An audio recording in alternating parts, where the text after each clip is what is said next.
Hello guys, तो आपका स्वागत है मेरे चैनल रिव्यू फ्रॉम हकला में। हम आज बात करेंगे कैन में जो ऑन गोइंग है, जिसका नाम है reincarnated as a vending machine.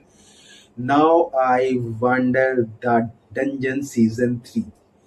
इसके स्टूडियो का नाम है स्टूडियो गोकुमी और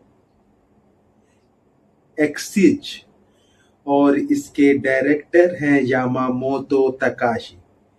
इसका एपिसोड 1 और 2 आ चुका है, तो देर न करते हुए हम इसकी स्टोरी पे आते हैं।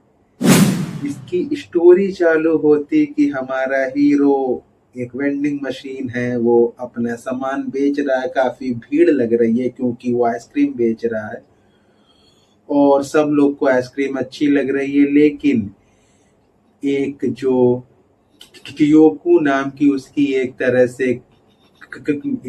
से कंपेटिटर है, वो भी अपना एक तरह से फ्रोजन फ्रूट बेच रही है, तो उसका भी बहुत ही अच्छा चल रहा है। दोनों की एक तरह से अच्छा सा कंपटीशन हो रहा है। उन लोग अपनी अपनी टैक्टिक्स इस्तेमाल कर रहे हैं, लेकिन लास्ट में दोनों का जो प्रॉफिट होता है उनकी हेल्प करने वाले लोग ऐसे फूड खा जाते हैं। फिर उसके बाद उन लोग वापस उस डंजन में पहुंचते हैं जहां से हीरो ने स्टार्ट किया था। और फिर हीरो अपनी फ्रेंड लैमिस को मिस कर रहा होता है क्योंकि उसने 3-4 दिन से उससे बात नहीं की है। फिर वो उसे लेके जाती जहां पे हीरो को अब उससे मिले हुए 1 साल हो गया, तो उन लोग ने उसके लिए बर्थडे पार्टी ऑर्गेनाइज की है। उन लोग एंजॉय करते हैं और उसी के बाद कियोको से मिलने आती कि वो अपने एक दूसरे साथी फील्ड की हेल्प करना चाहती, वो उसे वापस लाना चाहती, उसके लिए वो छोड़ के जा रही है और वो चली जाती है। लेकिन हीरो की पार्टी को एहसास होता है क्योंकि कियोको बहुत पावरफुल थी, तो उन्हें एक पावरफुल मेंबर चाहिए होगा, तो उसको ढूंढने के लिए वो एक दूसरे डंजन में पहुंचते हैं। जहां पे वहां कुछ देर बात करने के बाद हीरो और उसकी टीम फिशिंग करने का फैसला लेते हैं। और अच्छे से फिशिंग के बाद उन्हें एक बड़ा सा क्लैम भी मिलता है, जिसे उन लोग अच्छे से आग के अंदर रख के कुकिंग स्टार्ट कर देते हैं। लेकिन उसके जब बाकी के मेंबर आते हैं, उन्हें एहसास होता है इस क्लैम में कुछ प्रॉब्लम है और उन्हें हटाते हैं, तो उसके अंदर एक लेडी है जो उन्हीं की पहले की पार्टनर है और उन लोग उसे ढूंढने आए थे। अब वो भी उसके साथ होती, उनकी अच्छे से बात होती है और उन्हें मालूम चलता है कि जिस पार्टी को उन लोग ढूंढ रहे हैं वो कहाँ पे है। उन लोग उनके ऊपर अटैक करने या उन्हें समझाने जाते हैं और सब लोग अपनी स्किल एक तरह से उन्होंने यूज की है, जिससे वो लोग उन्हें शुरुआत में ना पहचान पाए, लेकिन बड़ी आसानी से पहचान लेते हैं।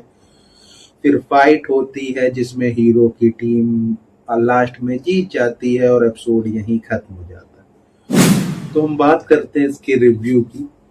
ये जो सीजन स्टार्ट हुआ है, इसकी स्टार्टिंग में कहूंगा ठीक ठाक है, क्योंकि ये जो ऐसी कहानियां होती हैं, ऐसी सीरीज होती है, उसका पहला एपिसोड में कुछ भयंकर चीज इन लोग या जितनी एनमे आती हैं 95% एनमे ऐसे होती है जिसमें आपको पहले एपिसोड से कोई उम्मीद नहीं होनी चाहिए। खासकर अब वहां पे अगर उसका सीजन 2 या सीजन 3 या सीजन 4 आ रहा हो, तो एपिसोड जो पहला होता है वो एक तरह से कहानी का बेस सेट कर रहा होता है, कहानी को एक फ्लो में लेके जाने की कोशिश कर रहा होता है। तो ये पहला एपिसोड भी वैसा ही था, लेकिन कहीं बोर फील नहीं होता है, वो अच्छा था। तो पहला एपिसोड काफी बेहतर था और उसके सीन्स अच्छे थे, इसके एनिमेशन की क्वालिटी अच्छी हुई है, वो बहुत ही अच्छी। और इसमें अब हमें आइडिया नहीं है कि कहानी कहाँ लेके जाएंगे, फिर अब ये कहानी से क्या चाहते, क्योंकि इन्होंने एपिसोड 2 में उस पार्टी को हरा दिया था, लेकिन वो लोग का प्लान था हीरो के पास जाने का और उन लोग अब हीरो को कैप्चर एक तरह से उन्होंने कर ही लिया। और उन लोग अब हीरो का यूज कैसे करते हैं वो देखना बहुत अच्छा होगा, क्योंकि क्योंकि हीरो के पास अपनी लाइफ है, माइंड है, मतलब मशीन होने के बावजूद, तो उन लोग उसे किसी चीज के लिए फोर्स नहीं कर पाएंगे। लेकिन क्या यूज है और कैसे यूज करेंगे देखना इंटरेस्टिंग है। तो ये चीज कहानी को बहुत ही अच्छे से लेके जाते हैं और बहुत ही अच्छा देखना होगा कि इस जो इन्होंने एक सिचुएशन क्रिएट की और उसे खींचते हैं या फिर बहुत ही फास्ट खत्म कर देते हैं, लैमिस उसे फिर आसानी से ढूंढ ले।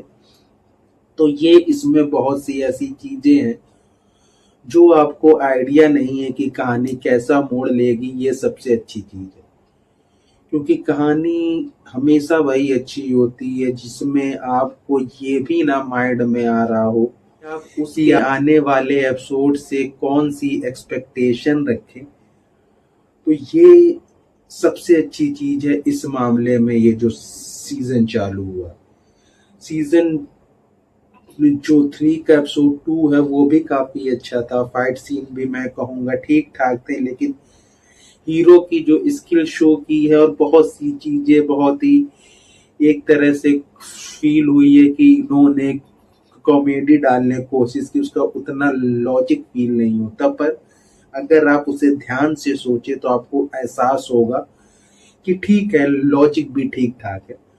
तो अगर मैं इनको रेट करूं 10 में से मैं दूंगा 7 या 6, क्योंकि कहानी अच्छी है, कहानी सही से लेके गए। आपको नहीं मालूम एपिसोड 3 में क्या होगा, कैसे ट्विस्ट एंड टर्न होंगे, पर उसके बाद भी कहानी और बेहतर हो सकती थी, फाइट सीन और बेहतर हो सकते थे, और भी चीजें कहानी को लेके जाने का तरीका और हीरो को हर सिचुएशन फेस करने का तरीका और बेहतर हो सकता था। तो इसीलिए मैंने इसे रेट किया है। तो ये रिव्यू हम इसी के साथ खत्म करते हैं।